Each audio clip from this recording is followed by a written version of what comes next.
मित्रांनो, कविप्रवेश यूट्यूब चॅनलवर आपलं मनपूर्वक स्वागत. एक चांगली बातमी समजली आहे आणि स्पृहणीय काम वाटतंय मला. आणि हे काम कोण करतंय? आपले रिटायर झालेले माजी सैनिक. 5-7 कर्नल लोक एकत्र आले.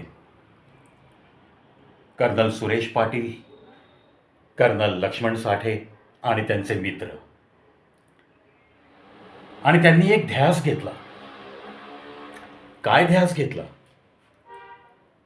पाण्याचं दुर्भिक्ष्य हे दिवसेंदिवस वाढत चाललंय. मग काहीतरी केलं पाहिजे. मग पुण्यात राहणारे हे मंडळी एकत्र आली. अर्थातच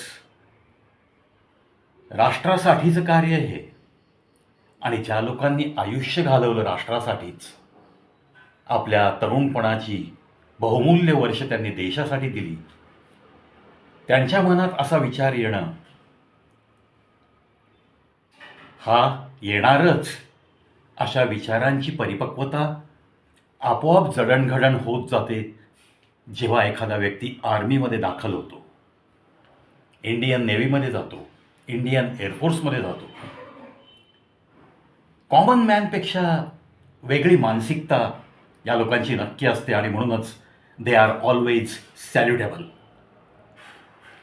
ग्रीन थंब या नावाने त्यांनी संस्था रजिस्टर्ड केली. आणि कोणतं काम हाती घेतलं मित्रांनो?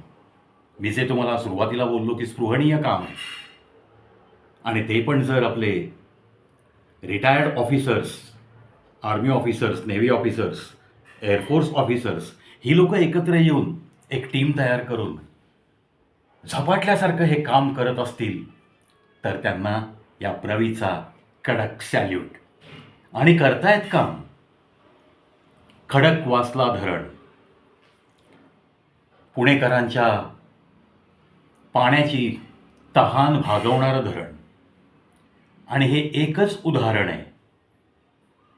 या कामाला सुरुवात केलेलं हे एकच धरण आहे जे तुम्हाला उदाहरणादाखल मी सांगतोय. 60% धरण गाळाने भरलेलं आहे आणि त्याच्यामुळेच 4 TMC ज्याची क्षमता आहे ते धरण पूर्ण क्षमतेने पाऊस कितीही पडला तरी भरलं जात नाही. हे जेव्हा लक्षात आलं तेव्हाच या लोकांनी एकत्र येऊन हे काम हाती घेतलं. आणि म्हणतात ना, प्रत्येक चांगल्या कार्यास तो देवसुद्धा साथ देतो.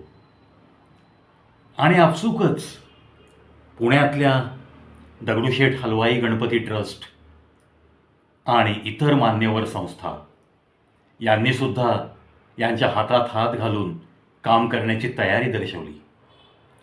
आणि आजच्या घडीला हे काम सुरू झाल्यापासून 7 लाख ट्रक गाळ या खडकवासला धरणातून बाहेर काढण्यात आला. मग एवढा गाळ टाकला कुठे? अर्थात याला आपण गाळ म्हणतो.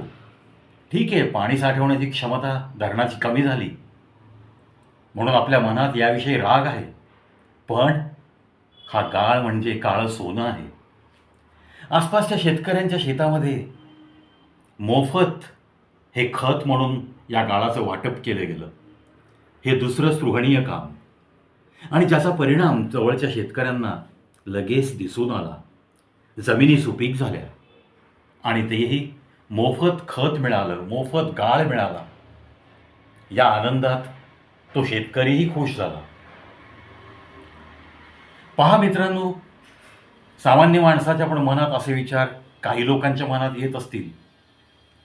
पण त्याला मूर्त स्वरूप देण्यासाठी अशी झपाटलेली माणसं एकत्र येणं आणि ज्या संस्था आज मदत करतायत त्यांनासुद्धा या प्रवीचा कडक सॅल्यूट. एकाने कधीच होत नसतं हे काम.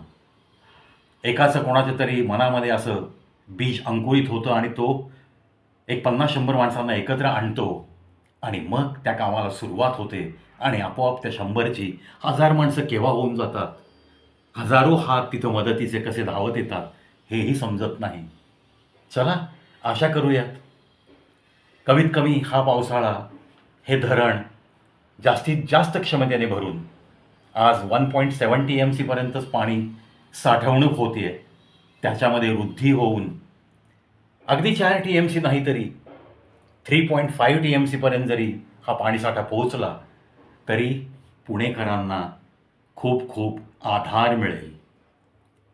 मग अशी कामं ही निवृत्त झालेले सैनिक लोक करतात, अधिकारी करतात.